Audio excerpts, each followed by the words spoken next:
Perkenalkan, nama saya Laksamana Muhammad Haris Nurmangun. Saya mahasiswa Universitas Internasional Semen Indonesia dari Prodi Teknologi Industri Pertanian, akan menjelaskan mengenai topik yaitu basis dari bahan material potensial yang dapat dikembangkan di agroindustri Indonesia ini. Pada topik ini saya akan memilih jenis topik yaitu tembakau. Kenapa saya memilih tembakau?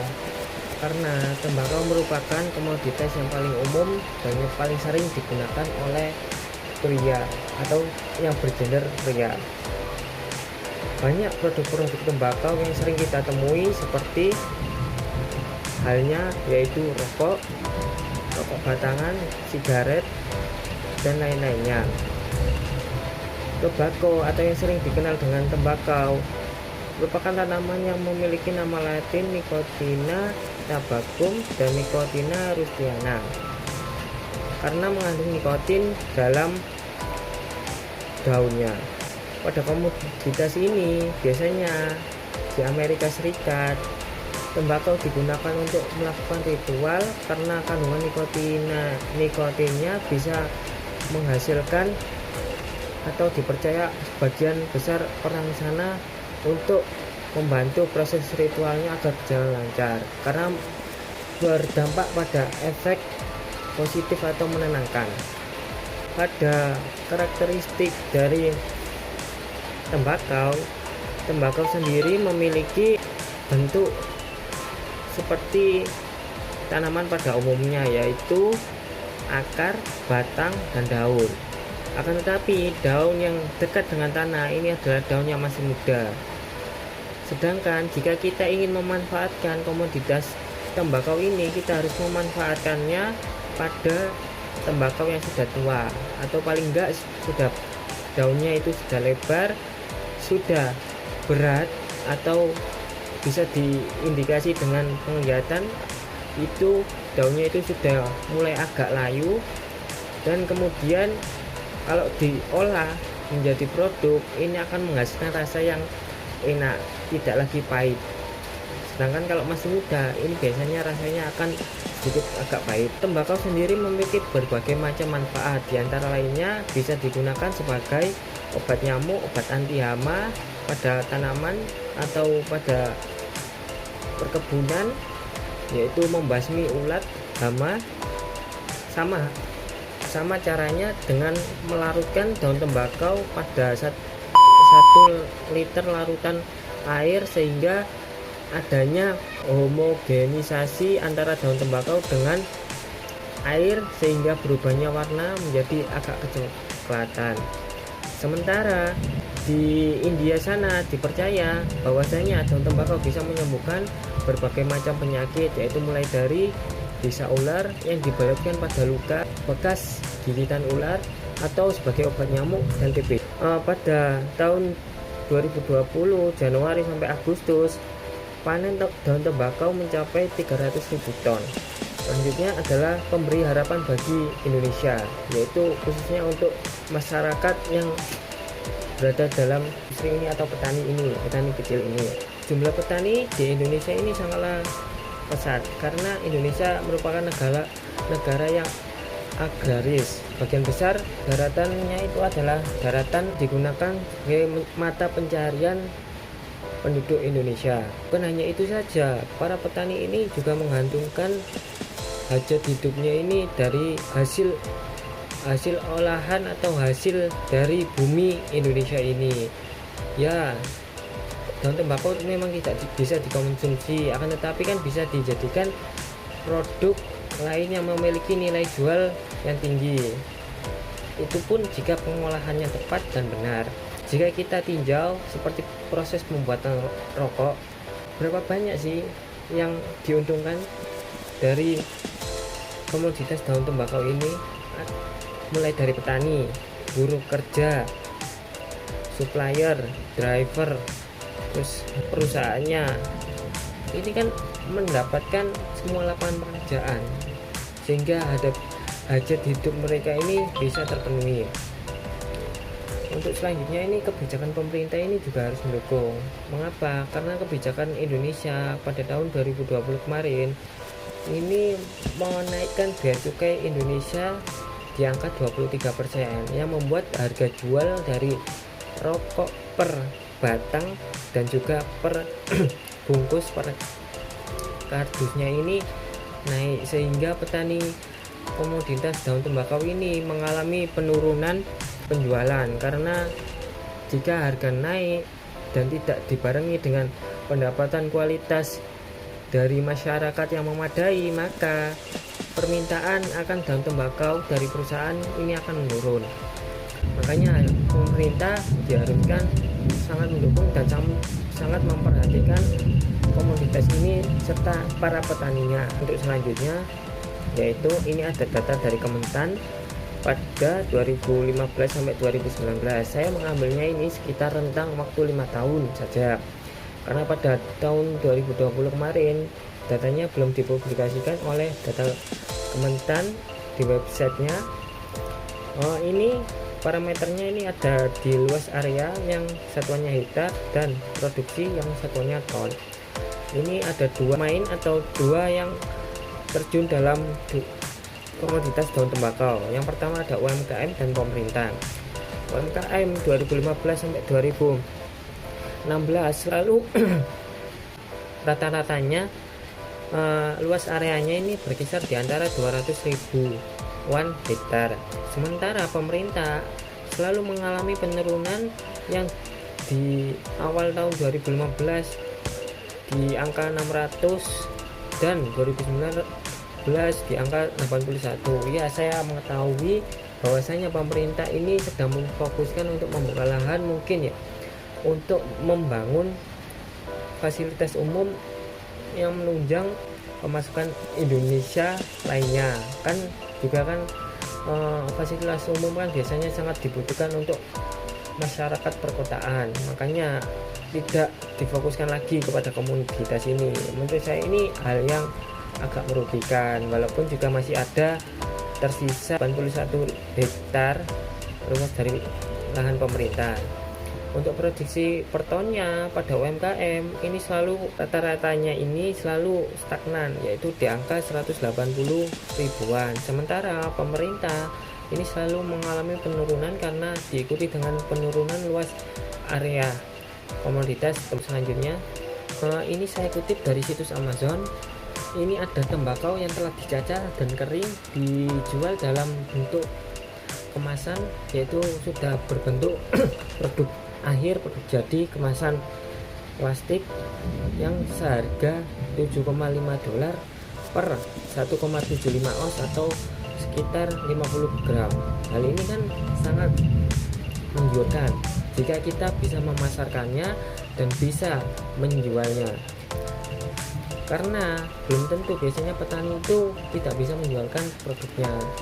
Hal ini kan membuat petani di Indonesia ini kesejahteraan hidupnya ini kurang, sehingga biasanya yang saya riset dan saya temui ini 1 kilo daun tembakau cacah yang sudah kering ini yang akan dikirim ke perusahaan atau pabrik rokok biasanya dijual harganya itu 60 ribuan. Sementara jika di luar negeri jual seharga 7,5 atau 100.000, hampir menyentuh. Ini kan adanya perbedaan kesejahteraan ya, walaupun adanya juga perbedaan antara negara maju dengan negara berkembang dari segi pendapatannya. Untuk selanjutnya produk turunan tembakau ini ada tembakau hisap, yaitu rokok, cerutu. Seperti yang kita tahu di film mafia biasanya kan gangster atau bos-bosnya itu biasanya memakai rokok cerutu. Ini memiliki perbedaan dengan rokok hisap biasanya atau sigaret kretek itu yang kita kenal di Indonesia ini. Perbedaannya itu ada pada pembungkusnya. Jika pada rokok hisap di Indonesia yang itu biasanya luarnya itu menggunakan kertas putih dan di dalamnya itu kan ada daun cacahan tembakau yang sudah kering. Sementara jika cerutu ini menggunakan daun tembakau yang sudah kering, benar-benar kering dan berwarna coklat kehitaman untuk sebagai pembungkus luarnya. Di dalamnya juga masih ada daun tembakau cacah kering, dan biasanya packaging dari cerutu ini memiliki kualitas yang baik karena packagingnya ini biasanya menggunakan kayu, menimbulkan kesan mewah dan hanya orang tertentu yang bisa membelinya. Sementara kalau rokok biasa ini walaupun ya di negara Indonesia termasuk mahal, akan tetapi mungkin bagi negara atau turis yang ingin berkunjung di Indonesia membeli rokok Indonesia ini termasuk murah karena dari bungkusnya saja sudah terlihat dari kertas dan atau cacah keringnya itu. Yang kedua nih ada dari ekstrak tembakau yang bisa digunakan sebagai obat seperti tadi nyamuk atau hama pada tanaman, ataupun juga bisa digunakan sebagai ekstrak untuk membuat liquid vape. Ini kan liquid vape kan juga mengandung nikotin. Nah, cuma perbedaannya pada liquid vape ini ditambahkan semacam fragrance atau essential oil yang menghasilkan rasa, sehingga bedaan inilah yang menjadi target pasarnya dari daun tembakau atau komoditas tembakau ini berbeda. Kalau di liquid biasanya sering digunakan pada anak muda, anak milenial, sementara kalau yang rokok biasanya sering digunakan sebagai untuk milenial dan sebagian juga, akan tetapi biasanya porsinya lebih besar ke orang tua. Untuk selanjutnya ini punya atau ciwi tobacco. Biasanya ini ditemukan daun tembakaunya ini sudah dicacah kering dan dikunyah langsung. Biasanya ini packagingnya ini berbentuk seperti kaleng yang agak pipi bundar ya, sama seperti kalengnya kaviar. Nah itu biasanya ini juga memiliki harga mahal jika dijual di marketplace luar negeri. Apa yang seharusnya difokuskan terlebih dahulu jika ingin industri atau komoditas tembakau ini maju di Indonesia? Kalau pendapat saya ya, saya sarankan ini sistemnya terlebih dahulu, yaitu tadi ada kebijakan, ada dukungan dari pemerintah, adanya dukungan antara petani, tengkulak, dan perusahaan ini harus fair. Jadi ada kesejahteraan dan benar-benar keseimbangan antara satu sama lain ini terjaga. Sistemnya juga ini mungkin di perusahaan ini juga harus diperhitungkan ya, juga kalau di segi petani juga harus dijaga kepercayaan dari perusahaan, mungkin kan seperti itu. Untuk selanjutnya yang kedua ada manajemen ini biasanya sebelum produknya ini jadi, yaitu sebelum produk ini dibeli oleh konsumen akhir, yaitu kita sebagai penikmat. Manajemen ini kalau dari petani ini ada manajemen tadi perawatan, manajemen budidaya, manajemen pengudangan, manajemen perawatan, dan manajemen pendistribusian. Sementara kalau dari segi perusahaan atau pabrik ini manajemennya ini mencakup banyak hal seperti manajemen SDM, manajemen quality control, manajemen operasional, dan lain-lainnya. Untuk selanjutnya ini adalah teknologi dalam pembuatan komoditas tembakau ini sebenarnya tidak terlalu sering diperhatikan karena di Indonesia sendiri pabrik-pabrik biasanya mempekerjakan tenaga kerja manusia untuk melinting rokoknya.